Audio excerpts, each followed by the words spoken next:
నమస్తే can media ప్రేక్షకులకు స్వాగతం.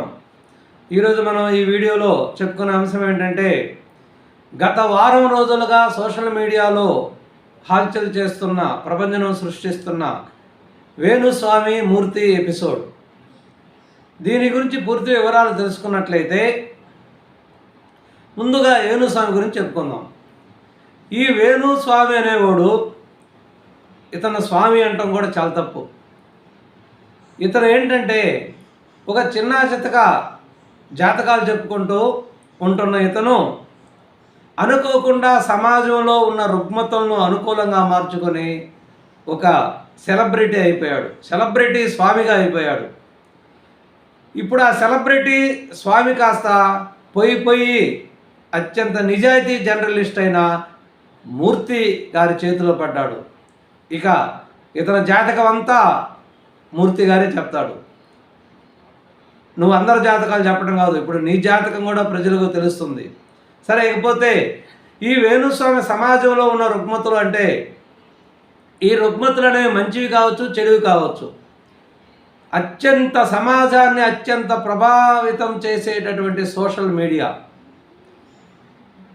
ఇప్పుడు సమాజాన్ని ప్రభావితం చేసేది కూడా స్వాములు, సోషల్ మీడియా రెండే. అంటే దైవభక్తి ఎక్కువగా ఉన్న అటువంటి వ్యక్తుల్ని ఈ దైవభక్తి ముసుగులో దాని యొక్క సెంటిమెంట్ని చెప్తూ వాళ్ళకు అనుకూలంగా మార్చుకుంటారు. ఈ సోషల్ మీడియాని, ఈ దైవభక్తిని రెంటిని కూడా తమకు అనుకూలంగా మలుచుకొని వేణు కాస్త వేణు స్వామిగా మారాడు.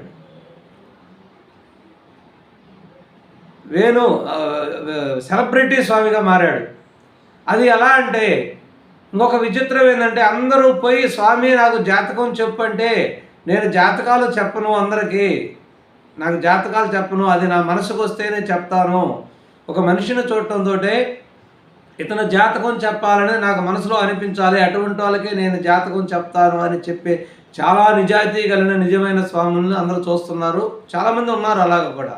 కానీ ఇక్కడ ఇతన్ని ఎవరు జాతకం అడగవలసిన అవసరం లేదు. నీ దగ్గర బాగా డబ్బు ఉంది, నీకు సమాజంలో మంచి గౌరవం ఉందని తెలిస్తే చాలు, అతనే జాతకం చెప్పేస్తాడు. ఏమని చెప్తాడు? నీకు జలగండం ఉందనో, వాహన గండం ఉందనో, లేకపోతే ఏదో ఒక గండం ఉందనో చెప్తాడు, భయపిస్తాడు. అంటే ఒక మాటలో చెప్పాలంటే, నీకు చావు గండం ఉందని, త్వరగా చనిపోతావని చెప్తాడు అనమాట. అవతల వాళ్ళ గుండె పగిలిపోతుంది. కాదు, ఏమి కాదు, ఈ గండం తప్పిపోవాలంటే ఈ పూజలు చేయాలి, ఈ పూజ చేయాలంటే ఫలానా లెక్క ఇన్ని రోజులు పూజ చేయాలి, దానికి ఇంత ఖర్చు అవుతుంది, కాబట్టి దానికి అవసరమైన ₹1,00,00,000 ఖర్చును మీరు పంపించండి, నేను మీకు దిగ్విజయంగా పూజ చేస్తాను, మీకు ఆ గండం పోతుందని చెప్తాడు. ఇంక వాళ్ళు ఏం చేస్తారు చెప్పండి? తప్పనిసరి పరిస్థితుల్లో ఆ ₹1,00,00,000 ఇచ్చి ఆ పూజలన్నీ చేర్చుకుంటారు.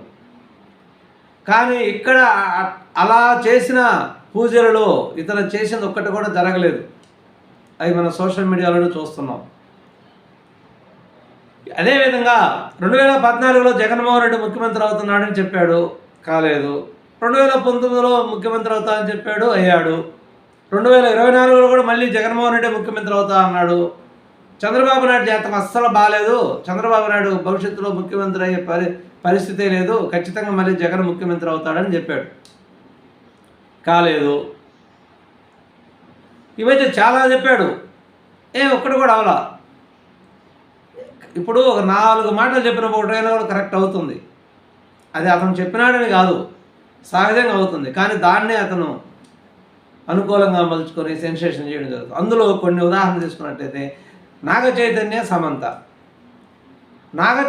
సమంత పెళ్లి చేసుకున్న తర్వాత కొన్ని రోజులకి వీళ్ళిద్దరు జాతకాలు బాగలేవు, వీళ్ళు విడిపోతారు అని చెప్పడం జరిగింది.